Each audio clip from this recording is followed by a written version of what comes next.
My name's Lisa Bell. I'm 27 years old.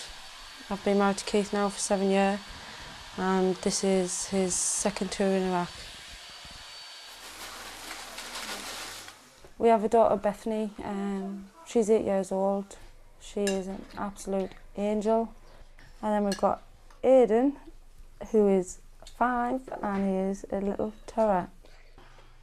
A lot of the time I do actually feel like a single parent. I don't really worry very much when Keith's not here. I haven't got time to worry really.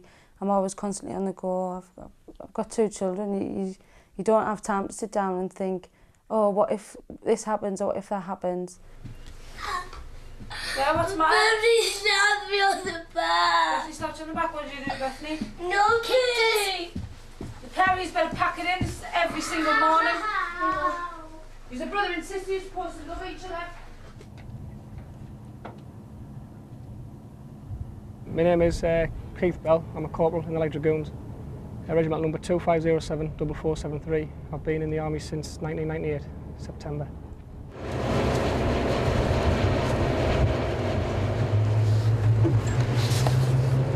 The majority of people appreciate us being here, they appreciate what we're doing and they realise why we're here. We're not here to run Iraq, we're here to help them run Iraq and help them get off on the right foot and bring democracy to a place that hasn't seen it for a long time.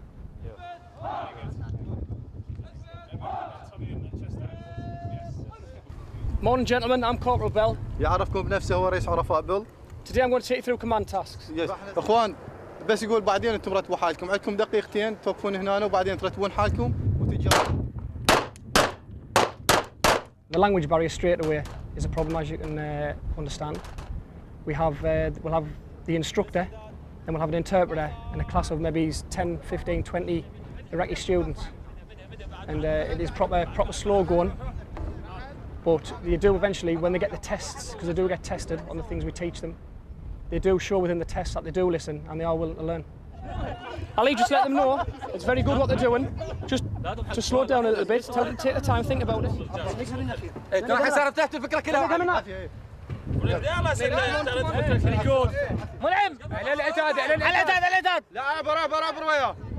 Ali, I understand it's heavy, but it's a teamwork, and as you've seen just previously, it can be done. The quicker they learn and they can deal with things by themselves, we can maybe leave this part of Iraq and concentrate somewhere else, looking at, in maybe a couple of years, to pull out of Iraq altogether. And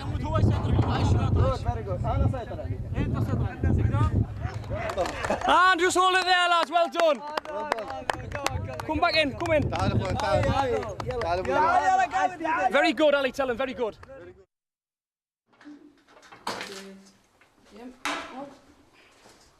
My job here at Robertson Barracks is team leader. I'm responsible for 12 of the team members who are cleaners, mess hands, making sure they manage to do their tasks. Do you know what hit me? When Tanya's husband came home, I was like, oh, I'm not missing him. He was the only one I've seen, Tanya's husband. Yeah, I was being dead brave, oh, I'm not missing him, oh, I like it when he's not here, it's brilliant, excellent. And then when I seen him, I was like, oh, I want Keith to come home now. Oh, I miss him loads, it's always really good. I miss him terribly when he's not here. If he speaks to the children, when one of them come off the phone, like sometimes one of them might just sit down and say, I want my daddy to come home now, and that's when I feel it really bad. Or when you see the other wives' husbands coming home and on, I'm like, oh, I wish that was my husband now. But his time will come. That looks quite nice. So impressed with that. His job, to a certain extent, has to come first every time. It's his career at the end of the day. And when I married him, I knew he was in the army, so what can I say really? Married into it. I'm stuck with it now for life, basically. The conditions we've got to work in are very tough. It can sometimes exceed 50 degrees centigrade, which can be very nasty, but either way, we still got to get out there and do a job. If we can, we go out first thing in the morning, last thing at night when it is pretty cool. But depending on the job in hand, there is sometimes when we go through the heat of the day. I've got no regrets about joining the army. The wife sometimes, if we do argue, she tends to say she'd like to get out of the army.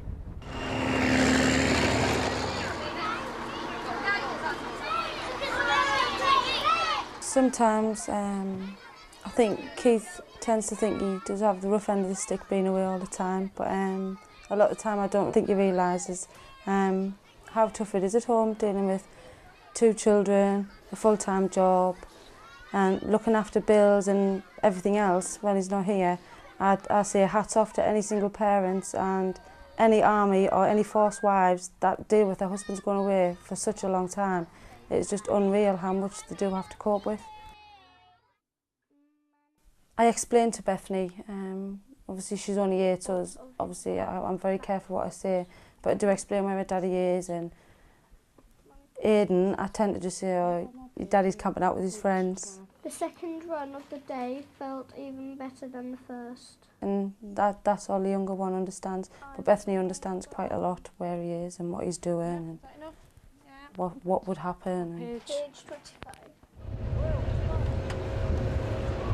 The approach that we have towards the Iraqi people is if we go downtown fully dressed up for a battle, if we go in full riot kit, if we go our guns made ready instead of just slung by our sides, if they see that approach on the ground, they're going to think, is something happening, and they might expect trouble, and then they might start giving us trouble.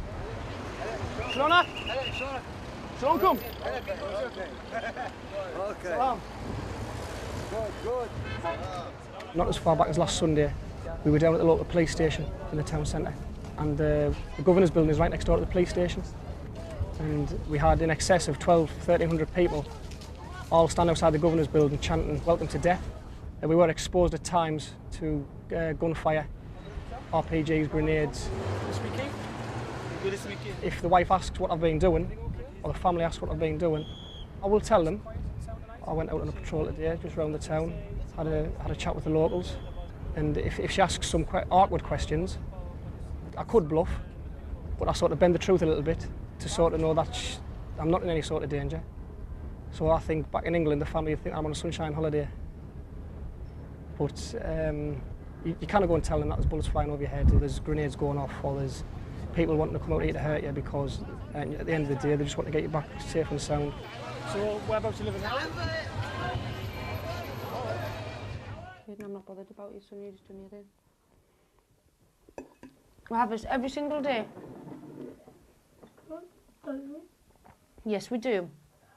This every single day? No, we don't have that every single day.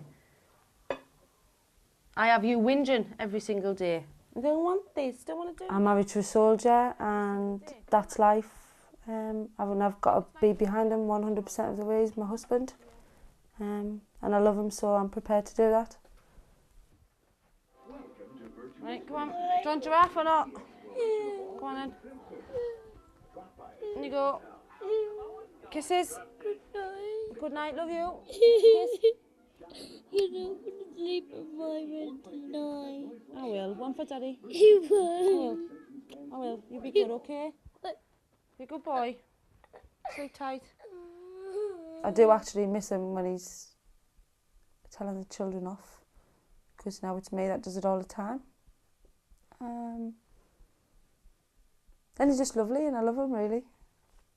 Night. See you in the morning. Yeah, bye.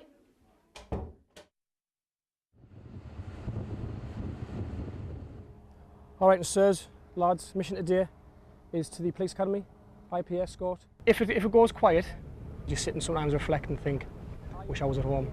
But once you're out on the ground, you have got that much to think about and be aware of. You do tend to put it, I know this may sound nasty, but you do tend to put your family at the back of your mind, because at the end of the day it's self-preservation. You do want to go back to your family, and if you switch off for a second out here, it could be dangerous. I appreciate what Lisa does back there, and I just hope that she appreciates, which I no doubt she does, that I don't come away by choice. And she is missed, as well as the kids, like I know she misses me. And I just can't wait to get back home to see them.